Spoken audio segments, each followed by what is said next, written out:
Inicio aquí esta segunda parte, este segundo vídeo desta apertura de libros de Rafael Fernández. Nun anterior vídeo presentaba La leyenda de la Lloca, Siga como se estuvieras viva, e Yoyito e el espantapájaros.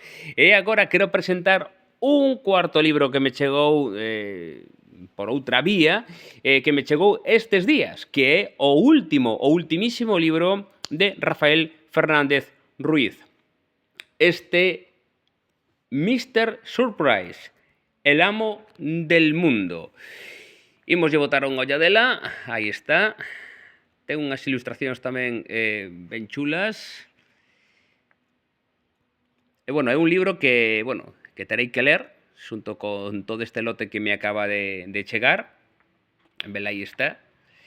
Como dicía, os libros son o resultado final dun longo proceso que Rafael Fernández vai amosando a través das redes sociais. Eu creo que moitos dos que lemos as súas obras tamén estamos pendientes do que el vai posteando a través de Facebook ou de outras redes, non? De Instagram, etc. Eu personalmente sigo a través de Facebook porque é a única rede na que me sinto máis ou menos cómodo, quizáis porque algúns xa temos unha idade.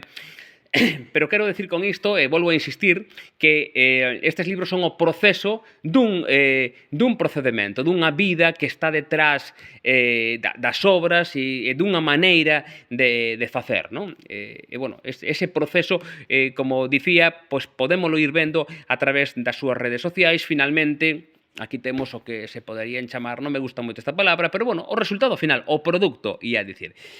Imos ver aquí a contraportada.